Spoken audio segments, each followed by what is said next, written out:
What's up everybody? Emperor John Kill 3D Gaming here, and let's jump straight into Dragon Ball Xenoverse 2. Let's look back on Xenoverse 2 for a minute here. Initially released October 25th, 2016, this game has been going strong for this many years. It's actually surprising. The first game, Xenoverse 1, did not have an extended or long lifespan as Xenoverse 2 did. If you really want to look at it, Xenoverse 2 is what Xenoverse 1 should have been. But what keeps this game going?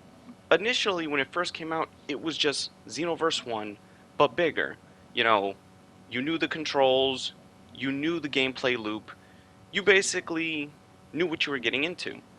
But Xenoverse 2 continued to just keep going and going and going. DLCs, paid DLCs, free DLCs, community updates, community missions. They kept giving you reasons to go back and play this game. It's essentially the Dragon Ball version of Destiny, if that makes any sense. But unlike Destiny, where I got bored of that gameplay loop, Dragon Ball Xenoverse has a more addictive gameplay loop. Why? Because everything you do in this game is for the betterment of your created character, or as many different created characters if you want to go with. I mean, remember, you could be a Saiyan in this game, you can be an Earthling. I mean, who would want to be an Earthling? You could be a Namekian, you could be the Frieza race, or you can be a Majin. And now, with all the content surrounding Dragon Ball, hopefully more races are added in the future. I know a lot of people have said, why isn't there a Xenoverse 3? Well, Xenoverse 2 just recently got a PS5 upgrade, which has been needed for some time. It fixed a lot of the load screen issues. It fixed, not want to say the camera angles, but at least the speed of when you can regain control of yourself in the middle of the fight. Because if that's one thing all Dragon Ball games suffer one, and this one is no exception, is the camera angle.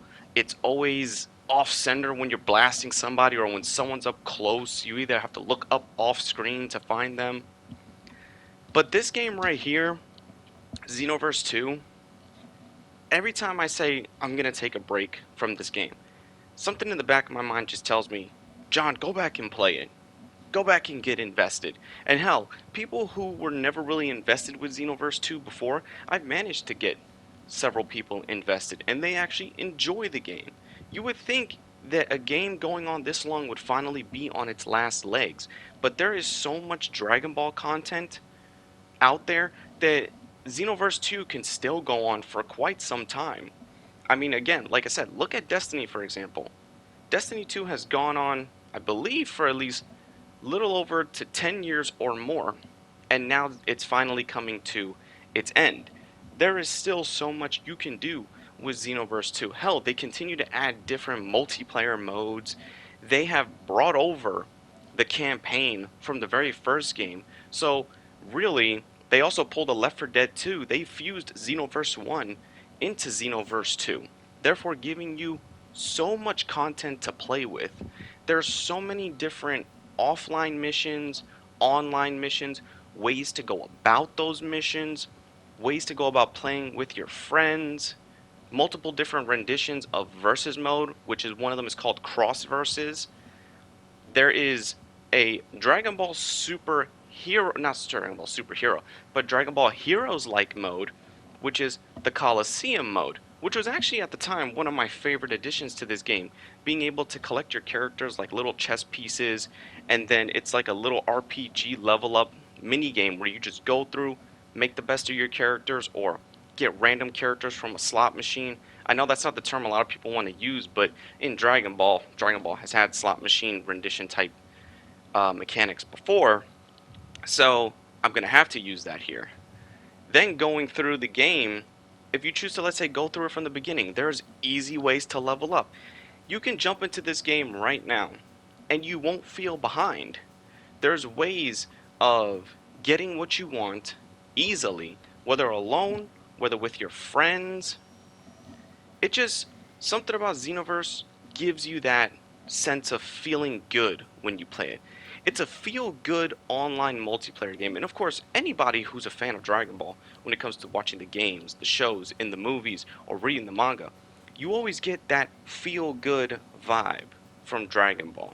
And no matter how old you are, you look back at Dragon Ball. Whether someone my age looks back at the Golden Age, which was the Budokai games, the Tenkaichi games, and so on, then you have people that look back on the first HD era of Dragon Ball when it came to Burst Limit, when it came to Raging Blast, when it came to games like that. Then you have people that look found on the handheld games.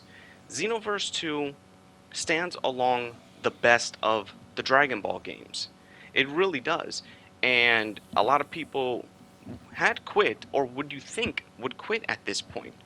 But there wouldn't be continuous content if the game wasn't being supported and if there wasn't a large enough fan base for it. Games don't get supported this long if the fan base isn't strong.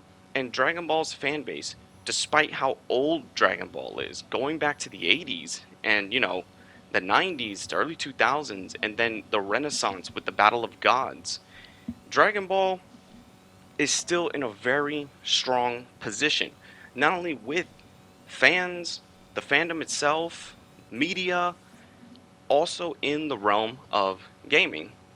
And every time there's always a new season or event, and I think the way that this game handles its DLC is reasons why people are more accepting of how it is. Now, there is one thing I have to address, but it's actually something that's not invasive. Yes, like all online games, you can drop real world cash, but in this game, there's this currency called TP metals, and I don't know how invested people do get into TP metals, but you earn TP metals after a certain point of earning the maximum amount of either Zenny or playing specific modes, going through specific missions and completing secret objectives or doing boss raid events.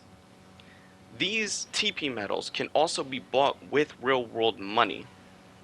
But the kicker with that is you don't need to invest any actual money out part of buying the DLCs, which come with parallel quests, new story quests, new characters. I think the recent one we had was the Future Saga, which I just finished, which took me about 4 hours to beat, which was a pretty lengthy set of campaign. The campaign took me about an hour and a half to 2 hours to do, like the extra missions. Then going into the DLC parallel quests. Then of course, the one thing about any Dragon Ball game that is strong, it may not be as strong as the OG games like Tenkaichi 3 and Raging Blast 1 and 2, but the one thing this game does have is, at least I want to say, the third best roster behind Tenkaichi 3 and behind the two Raging Blast games.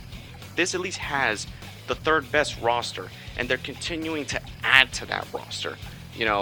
We had Dragon Ball Superhero added to this game. We have the transformation of Beast.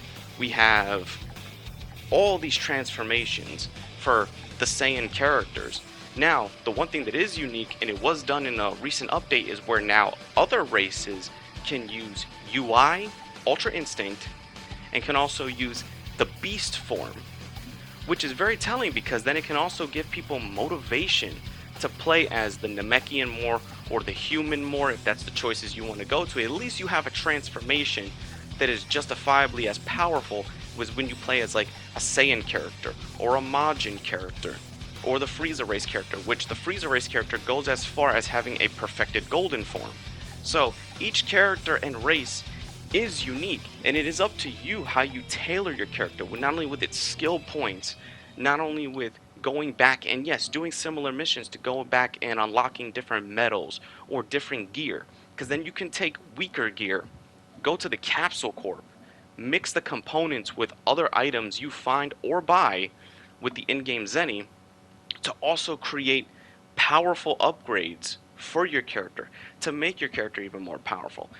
I would say at least your first half of the game and maybe into the end game content, you will rely heavily on using stat-based items, but then when you mix the proper items, you get what is called a QQ Bang, which can negate all the detrimental stats of your clothing, which your clothing also comes with stats.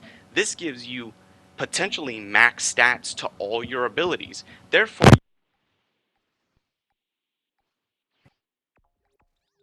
your stats being damaged or your stats being lowered or something affecting a vital component to your character. And I think that's another reason why a lot of people still continue to play Xenoverse 2 is the amount of experimental builds that you can do with this game. Then they also have, I know this is a little side note, they have Dragon Ball The Breakers, which is also integrated with Xenoverse 2. And both games have an integration system of both TP medals and certain challenges that if you do challenges in Breakers could carry over to Xenoverse 2, and then certain challenges you do in Xenoverse 2 can also carry over to Dragon Ball Breakers. And I know Dragon Ball Breakers isn't everyone's game, it's another asymmetrical one versus many scenario, but it has a unique vibe being with Dragon Ball.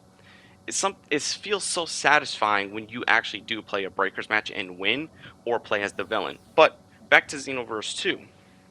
Xenoverse 2 can still improve in multiple different ways, and every DLC that just continues to make the game grow, it continues to give people reasons to play.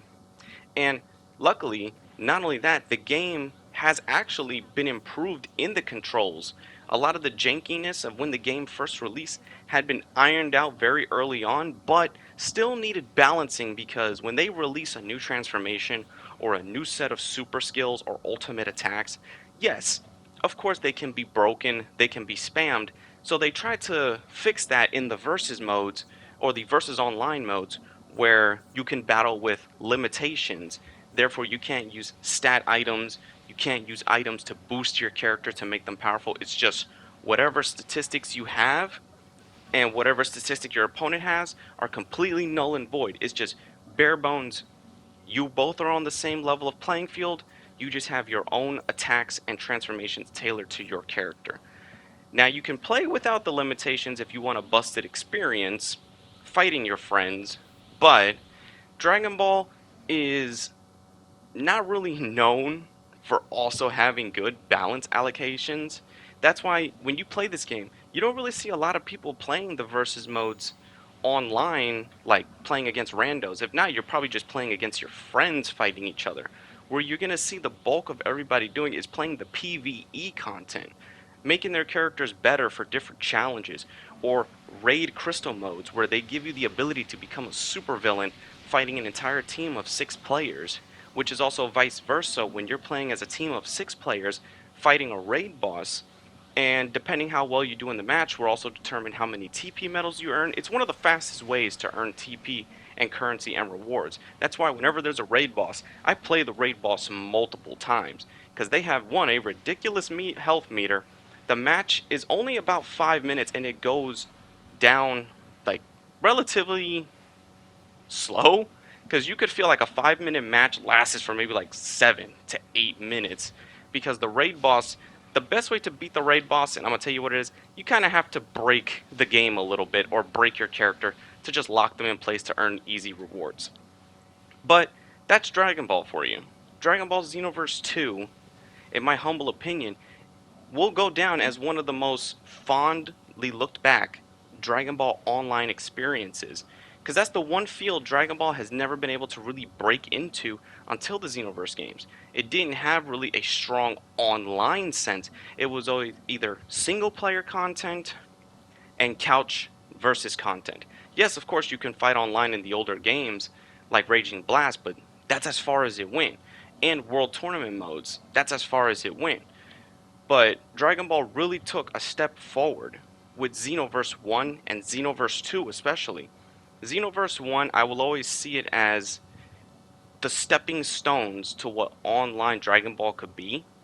Then Xenoverse 2 took what it had built. A lot of people say, oh, you could have just put the second game into the first game. Well, no. A lot of the improvements in this game are unique mechanics and stuff solely unique to this game on its own. So doing that would have probably been a bad idea. So I look back fondly on Dragon Ball Xenoverse 2, and I hope that one day you guys will too. So if you're currently playing it, let me know in the comments section. Either like, subscribe, dislike. I mean, the dislikes don't really matter anyway, so go ahead and waste your breath. That's all I gotta say. Be sure to check out any new videos I got going forward, and I will see you all in the next video or stream. Later, everyone.